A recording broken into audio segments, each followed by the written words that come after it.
এই মুহূর্তের সর্বশেষ আপডেট নিউজ নিয়ে আপনাদের সামনে হাজির হলাম। এখন শুনবেন সংবাদ শিরোনাম। বিএনপিকে সেনাপ্রধানের কঠোর হুঁশিয়ারি, জামায়াতের মরণ কামড় শুরু, ডক্টর শফিকুরের এক ঘোষণায় কাঁপছে সংসদ। আরও জানাব, বাঘ গুপ্তই থাকে, কুকুর দিনভর চেঁচিয়ে যায়, মুফতি আলী হাসান। আপনারা দেখছেন লাইভ নিউজ বাংলা। এতক্ষণ দেখছিলেন সংবাদ শিরোনাম, এখন দেখুন বিস্তারিত।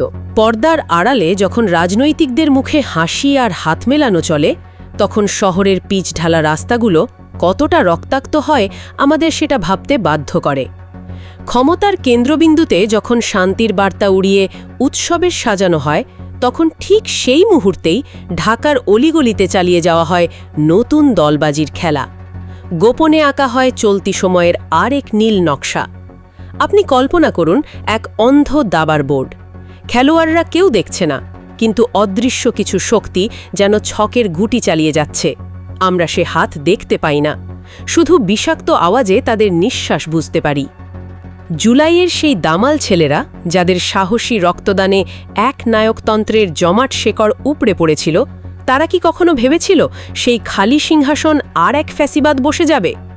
ইতিহাস চোখে আঙ্গুল দিয়ে দেখিয়ে দেয় আমরা বারবার একই ভুল করি। বাংলাদেশের রাজনীতি এখনও সেই কালো খেলা থেকে বেরিয়ে আসতে পারেনি। ক্ষমতার পালাবদল কি এত সহজ?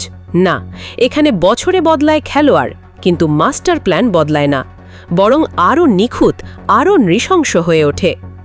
এখন সময় এমন এক চরম সংকটে পুরো দেশ অন্ধকারে ডুবে আছে, লোডশেডিংয়ের যন্ত্রণায়। স্বাভাবিক জীবন থেমে গেছে, কারখানার চাকা বন্ধ, আতর্ত মানুষের চোখে চাপা অসহায়তা। জ্বালানি খাতের ঘোর সংকটে বিএনপি সরকার পড়েছে ঝাঁকুনির মুখে। এমন এক মুহূর্ত যেদিকে তাকালে মনে হবে সরকার পড়ে যাওয়া এখন শুধু সময়ের ব্যাপার। ঠিক তখন ঘটে গেল অবিশ্বাস্য কিছু।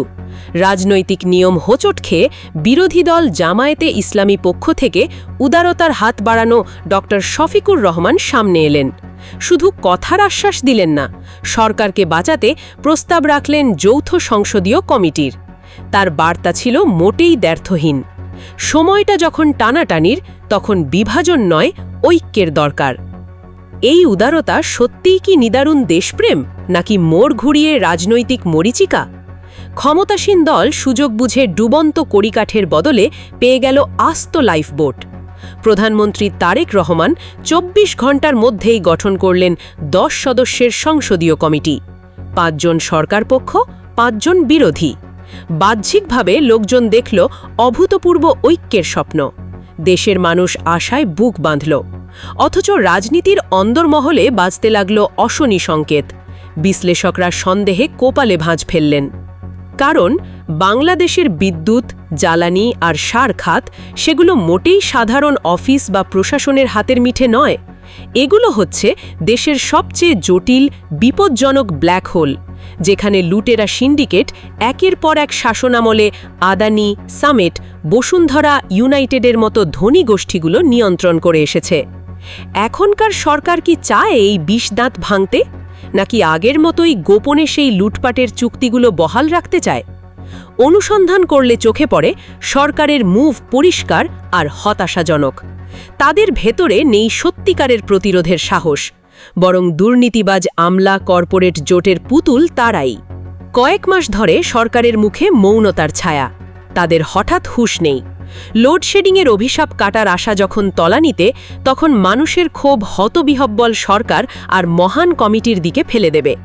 জামায়াতকে কমিটিতে এনেছে সরকার ঠিক সেই কারণেই, দায়িত্ব ভাগাভাগি ও ব্যর্থতাটাকে দরকারি মুহূর্তে বিরোধী দলের কাঁধে রেখে দেওয়া সহজ হবে।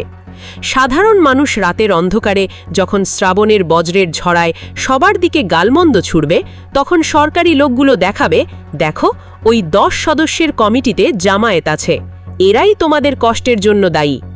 আবেগের চাপে নেওয়া এই সিদ্ধান্ত কতটা আত্মঘাতী তা বুঝে উঠতে দেরি হয়েছিল ঠিকই, কিন্তু সত্যটা আসলে আরও বেশি কঠিন। কিন্তু এই ডাবল গেম এখানেই থামছে না। সংসদের ভেতরে যখন দুই পক্ষের মিষ্টি হাসির আদান প্রদান, বাইরে রাজপথে তখন আসমান ভেঙে পড়েছে এক বর্বর চিত্রানট্য।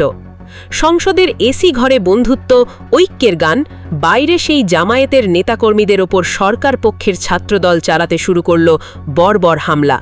মাত্র ৪৮ ঘণ্টা আগেও যিনি সরকারকে বাঁচাতে উদারতা দেখিয়েছিলেন, তার দলের ছাত্র সংগঠনই এবার ছাত্রদলের আক্রমণের মূল লক্ষ্য।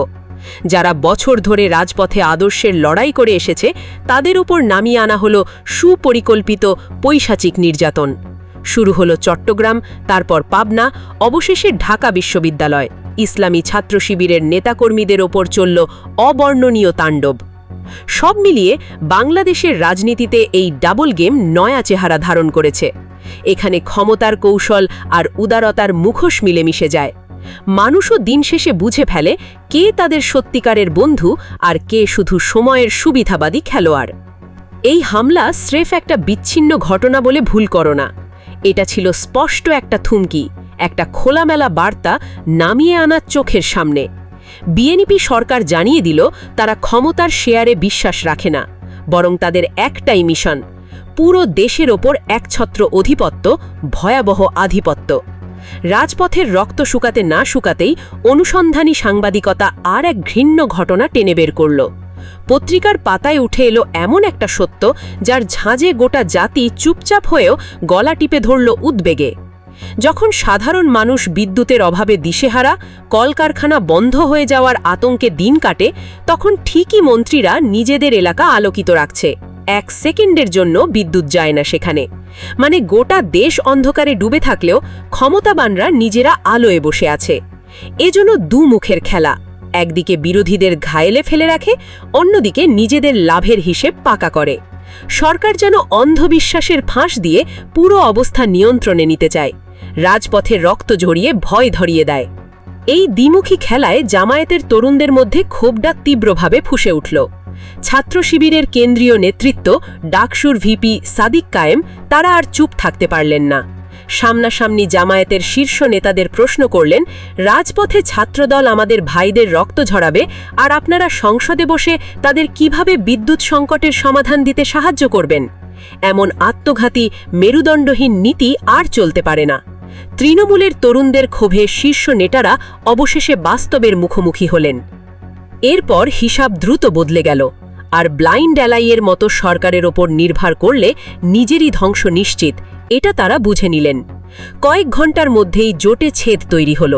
প্রথমে জামায়াতের সেক্রেটারি জেনারেল মিয়া গোলাম পারোয়ার, তারপর জামায়াতের আমির ডক্টর শফিকুর রহমান বজ্রকণ্ঠে ঘোষণা দিলেন, আর কোনো ছাড় দেওয়া হবে না, নো কম্প্রোমাইজ।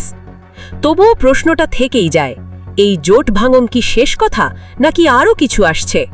রাজনীতি বিশ্লেষক মির্জা গালিব বলেন, বিএনপির হঠাৎ বদলে যাওয়ার পেছনে আছে 3 ধাপের একটা ভয়ঙ্কর মাস্টার প্ল্যান।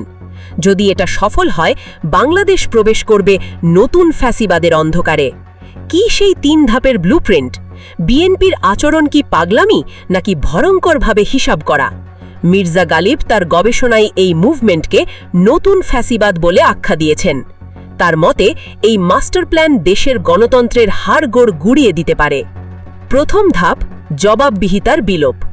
সরকার খুব ঠান্ডা মাথায় যেসব সংস্কারের পাশাপাশি প্রশ্ন উঠতে পারে, যেগুলো তাদের সীমাহীন ক্ষমতাকে চ্যালেঞ্জ করতে পারে, সেগুলো পেঁচিয়ে ফেলা রাখা হচ্ছে। মানবাধিকার কমিশন অধ্যাদেশ, গুম প্রতিরোধ, এসব সংবেদনশীল বিষয় এখন ফাইলের নিচে চাপা। বিচার বিভাগ, আলাদা সচিবালয়, নিরপেক্ষ নিয়োগের দাবিও চলছে উপেক্ষা। সরকার এমন একটা কাঠামো বানাতে চায় যেখানে তাদের সুবিধার বাইরে কোনো আটকানো দেওয়াল থাকবে না। দ্বিতীয় ধাপ, অনুগত আমলাতন্ত্র। প্রশাসন এখন দলীয়করণে জমজমাট। শুদ্ধি অভিযান নয়, এমন সব কর্মকর্তাদের নিয়োগ হচ্ছে যাদের একমাত্র যোগ্যতা শীর্ষ নেতাদের অন্ধ অনুগত্য। এরা শুধু নিজেরাই আজ্ঞাবহ নয়, অকরকে হুমকি দিয়ে ঠিক লাইনে রেখে দেয়। এই প্রশাসনের মাধ্যমে পরবর্তী নির্বাচনে ক্ষমতাকে আরও বেশি কুক্ষিগত করার ছক প্রায় পূর্ণ। সবশেষে তৃতীয়, সবচেয়ে আগ্রাসী ধাপ, ক্যাম্পাস ক্লিনিক। দেশের রাজনৈতিক ইতিহাস জানে গণ আন্দোলনের উৎপত্তি ইউনিভার্সিটি ক্যাম্পাস থেকে। বিএনপিও জানে ক্যাম্পাসটাকে ছাত্রলীগের মতো একক দখলে না নিলে ক্ষমতা ধরে রাখা যায় না। এই জন্য ছাত্রদলকে ব্যবহার করে সারা দেশে শিবিরের উপর আতঙ্ক সৃষ্টিতে ব্যস্ত।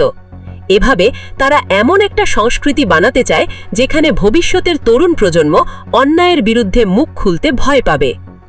রাজনীতি এখন পেরেকের মতো চেপে ধরেছে। একদিকে অর্থনৈতিক জ্বালানির জটিল সংকট, অন্যদিকে আধিপত্যের হিংস্র খেলা। জামায়াত ইসলাম তাদের অবস্থান স্পষ্ট করেছে। রাজপথে উত্তেজনা বাড়ছে, খেলা মাত্র শুরু।